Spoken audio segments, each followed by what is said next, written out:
Y para eso y conversar de los temas, insisto, ya en esta previa a 2 días de una nueva conmemoración del Día Internacional de las Mujeres, estamos con Leslie Sánchez, una buena amiga abogada, feminista y ex integrante del Consejo Constitucional. Está con nosotros y Alejandra Matus, cómo no, la va a entrevistar. Bienvenida, Leslie, un placer que estés nuevamente acá. Hola, muy buenos días. Muchas gracias por la invitación. Gracias, Leslie. Bueno, partamos al tiro con la pregunta del millón. ¿Qué te parece que el gobierno no ponga o saque, depende de la perspectiva, de su agenda la posibilidad de hacer legal el aborto libre, digamos, el aborto sin necesidad de expresión de una causal? Me parece que una vez más este gobierno ha tenido que tener sentido de la realidad absoluto, saber que muy probablemente el querer avanzar en ese proyecto de ley implicaría generar un conflicto político en el cual, digamos, no hay capacidad para seguir soportando, y considerando además que los equilibrios políticos al interior del Congreso Nacional hacen muy difícil una posible aprobación de una norma de esas características. Por lo tanto, yo creo que aplicaron, insisto, el sentido de la realidad y dentro de la gama de proyectos de ley en temas de género y particularmente derechos sexuales y reproductivos de las mujeres, creo que han priorizado los que pueden encontrar mayor aprobación y prueba de ello fue avanzar con la ley de violencia integral, ¿cierto? Que de hecho fue aprobada ayer en la Cámara y en el Senado. Entonces, me parece que fue una estrategia. Por supuesto, para las mujeres siempre es doloroso que estos temas queden postergados una vez más, pero no es menos cierto que el proyecto de ley de violencia integral que comenzó la tramitación en el gobierno de la presidenta Bachelet, junto con la esperada modificación de los regímenes patrimoniales del matrimonio, son también temas súper relevantes y que eran también imperiosos avanzar. Así que triste por un lado, pero me parece muy inteligente la estrategia del Ministerio de la Mujer y del gobierno en general de avanzar con los otros dos. Ha estado en la palestra este debate respecto de cuánto pragmatismo es aceptable y cuánta defensa de los principios, más que de los principios de las propias propuestas programáticas de este gobierno son aceptables para, diría yo, básicamente las bases que sustentan a este gobierno. Lo planteaba aquí el diputado Gonzalo Winter, de que es importante que los partidos jueguen un rol más bien de tensión respecto de esto y que hagan el debate de las ideas o ideológico en este punto. ¿Tú concuerdas con él o crees que no hay otro camino que el pragmatismo sin reservas? La verdad, en lo muy honesto, yo discrepo un poco con el diputado Winter. Me parece que los temas que él pone sobre la mesa son absolutamente relevantes, pero creo que deberían hacerse ex post. Es decir, una vez ya finalizado, creo yo, este mandato gubernamental. Podríamos compararlo con lo que pasó en su momento con la concertación y los autoflagelantes y los autocomplacientes, ¿cierto? Y estas miradas que hacían de su gestión. Pero fue, como te digo, posterior a que ya se habían ejecutado los mandatos presidenciales. Hoy creo que le añade demasiada pimienta, demasiada sal a esta sopa que ya está muy revuelta, y creo que también tiene que ver con una búsqueda de una identidad de lo que va a ser probablemente el FA, el Frente Amplio, ¿cierto? Como partido único, su agenda programática, cómo esta agenda quizás no se ve del todo reflejada en las acciones concretas del gobierno, pero insisto, creo que es algo que debiera hacerse hoy a puerta cerrada o con posterioridad. Yo comparto más bien la línea del pragmatismo, comparto la línea de poder tener ciertos logros concretos que evidenciar de parte de este gobierno por dos razones. La primera, porque tenemos que enfrentar una elección de carácter local, territorial, que es la municipal, y por lo tanto allí el discurso teórico, digamos, nos sirve de mucho, es una elección muy concreta, donde la gente espera resultados y comentarios, digamos, y programas muy específicos, y por lo tanto tenemos que tener un muy buen despliegue, creo yo, ahí. Nuestros sectores las dos almas, digamos, de la izquierda, porque el segundo elemento es que luego viene una elección presidencial. Y todos sabemos que los resultados de la elección municipal son determinantes para ver quién tiene mayor viabilidad en la elección presidencial y porque efectivamente al momento de competir, uno compite con las credenciales, digamos, que obtuvo y no con las que pudiera haber obtenido. Y por lo tanto es mejor, creo yo, tener algunos triunfos, aunque no sean del todo esperados, pero poder decir que se cumplieron determinadas labores a llegar a una elección frente a la derecha, ¿cierto? Sin ninguna medallita, digamos, que exhibir, y eso nos dejaría en un peor pie todavía. En este contexto, los dos proyectos que el gobierno va a priorizar, ¿en qué le cambiarían la vida a las mujeres? A ver, el primero que a mí me parece que quizás le han dado menos relevancia comunicacional porque ha avanzado más lento, pero creo que va a ser fundamental, es el tema de la modificación de la sociedad conyugal. Yo creo que las mujeres hoy en Chile se casan, las que se casan, digamos, contra el matrimonio, casi en su total mayoría con el régimen de sociedad conyugal, o bienes comunes, como le dice la gente, ¿cierto? Porque la ley obliga, digamos, que frente al silencio de los contrayentes, este es el régimen por defecto. Como la mayoría de las mujeres y hombres incluso, a lo mejor no conocen que existen otros regímenes, es por eso que se produce que la mayor cantidad de matrimonios se rigen por esta sociedad conyugal. Pero esta sociedad conyugal, que además es muy antigua, de un código civil de los años 1800 y algo, pone a la mujer como una sujeta incapacitada de administrar sus bienes y pone al hombre, ¿cierto?, como administrador de la sociedad y por lo tanto de sus bienes, de los dineros, por tanto, incluso de las herencias. Y a mí me parece que si tú haces un análisis de las desventajas, digamos, las brechas de las mujeres en materias concretas, legales, que han sido, digamos, mayormente preocupantes y repudiables, es esta. O sea, no puede ser que por contraer matrimonio tú pases a ser casi una mujer incapaz y que tenga que haber un hombre que administre tus bienes. Y particularmente, como digo, el tema de la herencia que ha generado otros problemas. Eh, Perdona que te haga esta pregunta, pero esta es una reforma con un poquito un sesgo de clase, porque hoy día la mayor cantidad de personas no se casa. Y las mujeres, exista sociedad conyugal o no exista sociedad, por temas culturales, es muy difícil que la mujer a la hora de contraer matrimonio diga, sí, yo quiero separación de bienes, porque, digamos, es contracultural. Entonces puede ser una modificación legal muy, muy interesante, muy importante desde el punto de vista de los principios, pero de poca modificación de la realidad. Uno, porque las mujeres, las relaciones hoy día son no formalizadas, o dos, porque la cultura impide hacerlo. Mira, yo haría una distinción ahí porque efectivamente si tú lo miras desde la perspectiva actual, tenemos un tema o comillas, un tema de clase. Pero si tú lo miras de forma retroactiva, no es tan de clase, porque recuerda que antiguamente las mujeres sí se casaban y se casaban por distintas razones, incluso obligadas, pero se casaban, independiente de su estrato socioeconómico. Y son esas mujeres que hoy día han envejecido, que además tienen todo el tema de las brechas de seguridad social, en fin, que se ven tremendamente empobrecidas. Y además, la mayoría ya no vive con los que fueron sus originales, digamos, cónyuges, pero se ven atrapadas, digamos, en estos matrimonios de manera permanente para realizar estos tipos de movimientos que, a ver, pongamos en el caso más sencillo y concreto, claro, herencias quizá o grandes dineros, probablemente no, pero la casa en común que tienen, digamos, el único bien que pueden tener es el que las mujeres tratan de proteger con mayor preocupación y es allí donde tenemos dificultades importantes por el tema de administración de los bienes. ¿Tendría aplicación retroactiva? Es decir, por ejemplo, si se aprueba la ley, una mujer que estuvo casada en sociedad conyugal va a poder decir, bueno, quiero cambiar este régimen.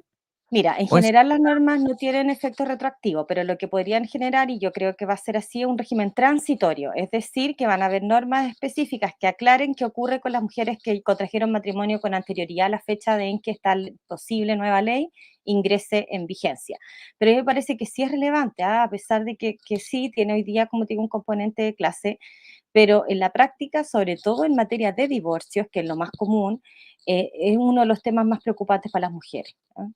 El poder desvincularse, digamos, de esta persona que en algún momento fue su marido y que tiene cierta derechos sobre en general su libertad. Si esto no es solo los bienes, piensa que una mujer para contratar créditos en bancos también, a razón de la sociedad conyugal, requiere en algunos momentos la firma del marido. Bueno, y de hecho, otras cosas ridículas que la conozco de primera fuente, como abrir una cuenta de ahorro para los hijos, digamos, eh, me pasó en el Banco de Chile, exigieron que la cuenta la abriera mi marido, aunque la titular de la cuenta era yo. Digamos, no, yo no podía, En serio. pues sí, por normativa, abrir una cuenta de ahorro de mis hijos porque el hombre es el que tiene ese derecho. Bueno, cosas que pasaban. Pero más allá de lo anecdotario, esta ley tendría efectos sobre los acuerdos de unión civil que son bastante populares hoy día. Tengo entendido además, porque no he escuchado yo que haya ningún proyecto de ley para reformar la ley de divorcio, que sigue siendo engorrosa, difícil y es mucho más fácil, yo creo que por eso la gente no se casa. Es mucho más fácil divorciarse, bueno, si uno no se ha casado, pero también es mucho más fácil en un acuerdo de unión civil. A ver, hagamos la distinción, ¿cierto? El matrimonio no es lo mismo que el régimen patrimonial. Entonces, cómo se inicia y se termina el matrimonio, pueden existir múltiples normas, como tú dices, las de acuerdo de unión civil, las de matrimonio civil, y la manera de terminarlos también. La propia ley de acuerdo tiene su forma de término, y por los matrimonios clásicos, entre comillas, tiene la ley de divorcio, ¿cierto?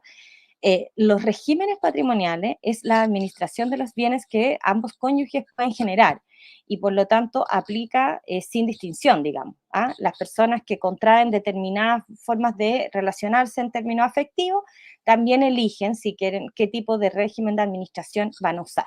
Entonces, debiera aplicar a todo aquel que haya elegido o elige en el futuro el régimen de sociedad conyugal.